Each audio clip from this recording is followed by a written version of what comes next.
2047 ആകുമ്പോഴേക്കും ഇന്ത്യയുടെ പ്രതിരോധ മേഖല എവിടെ എത്തി നിൽക്കും? ഏത് രീതിയിലുള്ള യുദ്ധോപകരണങ്ങളായിരിക്കും ഇന്ത്യ ഉപയോഗിക്കുന്നത്?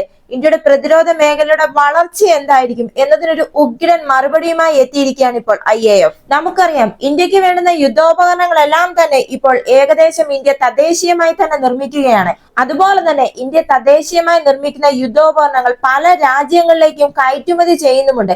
പല രാജ്യങ്ങളുമാണ് ആവശ്യം ഉന്നയിച്ച് മുന്നോട്ട് എത്തിയിരിക്കുന്നതും. ഇന്ത്യയുടെ പ്രതിരോധ വ്യവസായം വൻ രീതിയിൽ തന്നെയാണ് വളർന്നുകൊണ്ടിരിക്കുന്നത്. ഇക്കഴിഞ്ഞ ഒക്ടോബർ 8 ഇന്ത്യൻ വ്യോമസേനയുടെ വാർഷിക ആഘോഷങ്ങൾക്ക് ദിവസങ്ങൾക്ക് മുമ്പേ IAF ചീഫ് മേധാവി air chief marshal Amarpreet Singh 2047 IAFന്റെ അഭിലഷണീയമായ കാഴ്ചപ്പാടാണ് ഇപ്പോൾ അനാവരണം ചെയ്തിരിക്കുന്നത്.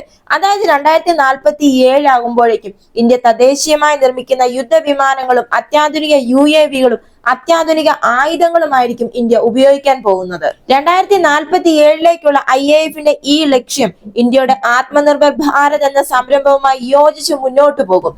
ഇറക്കുമതി ചെയ്ത പ്ലാറ്റ്ഫോമുകൾ മാറ്റി സ്ഥാപിക്കുന്നതിനപ്പുറമാണ് ഈ ലക്ഷ്യം. 2047 പൂർണ്ണമായും തദ്ദേശീയമായ ഇൻവെന്ററിയോട് പ്രവർത്തിക്കുന്ന ഒരു ഇന്ത്യൻ വ്യോമസേനയാണ് IAF വിഭാവനം ചെയ്യുന്നത്.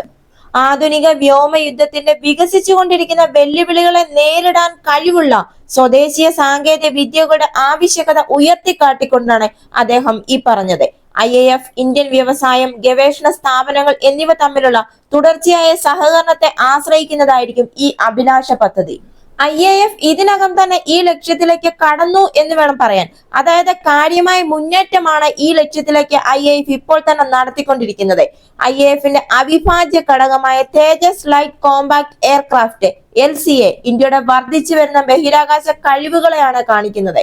വരാനിരിക്കുന്ന advanced medium compact aircraft AMCA 5ാം തലമുറ സ്റ്റെൽത്ത് ഫൈറ്റർ ജെറ്റ് ഈ തദ്ദേശീയ ഭാവിയുടെ ആണിക്കല്ലായി മാറാൻ ഒരുങ്ങുകയാണ്. ഭാവിയിലെ ഈ പ്രോഗ്രാമുകൾക്കായി ഇന്ത്യയുടെ DRDO സ്വകാര്യ മേഖല പങ്കാളികളുമായി സഹകരിച്ച് വികസനം നടത്തിക്കൊണ്ടിരിക്കുകയാണ്. ഈ യുദ്ധവിമാനങ്ങൾ മാത്രമല്ല, യുദ്ധവിമാനങ്ങൾക്കപ്പുറം IAF എല്ലാ ഡൊമൈനുകളിലും തദ്ദേശീയ വികസനത്തിന് ഇപ്പോൾ മുൻഗണന നൽകുന്നു. Visual range air to air missile ഇതിനകം തന്നെ സേവനത്തിലാണ്. കൂടുതൽ നൂതനമായ വകഭേദങ്ങൾ ഇപ്പോൾ വികസിപ്പിച്ചുകൊണ്ടിരിക്കുകയുമാണ്. അതുപോലെ തന്നെ തദ്ദേശീയ റഡാർ സംവിധാനങ്ങൾ, വ്യോമ പ്രതിരോധ സംവിധാനങ്ങൾ, ഇലക്ട്രോണിക് യുദ്ധ പ്ലാറ്റ്ഫോമുകൾ എന്നിവ അതിവേഗം വികസിപ്പിക്കുകയും വിന്യസിക്കുകയും ചെയ്യുന്നുമുണ്ട്. 2047 ആകുമ്പോഴേക്കും ഈ ലക്ഷ്യത്തിൽ എത്തിച്ചേരുമെന്നാണ് IAF ഇപ്പോൾ പറയുന്നത്. എന്നാൽ ഈ ലക്ഷ്യം പൂർത്തിയാക്കാൻ ധാരാളം വെല്ലുവിളികളുമുണ്ട്. അതായത് ഗവേഷണത്തിലും വികസനത്തിലും സുസ്ഥിരമായ ഒരു നിക്ഷേപം അത്യാവശ്യമാണ്. അതുപോലെ തന്നെ ആഗോള വിതരണ ശൃംഖലയിലെ തടസ്സങ്ങൾ നാവിഗേറ്റ് ചെയ്യാൻ നിർണായകമായ പ്ലാറ്റ്ഫോമുകൾ വേണം.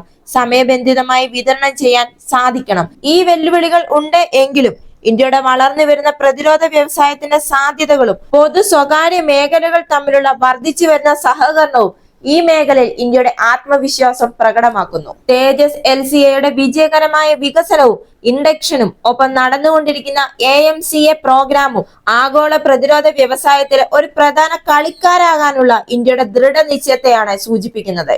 ഇന്ത്യൻ ആകാശത്തെ ആധിപത്യം സ്ഥാപിക്കാൻ പൂർണ്ണമായും തദ്ദേശീയ സ്റ്റെൽത്ത് ഫൈറ്ററുകൾ, അഡ്വാൻസ്ഡ് UAVകൾ, അത്യാധുനിക ആയുധങ്ങൾ എന്നിവയാണ് 2047 IAFന്റെ ലക്ഷ്യം.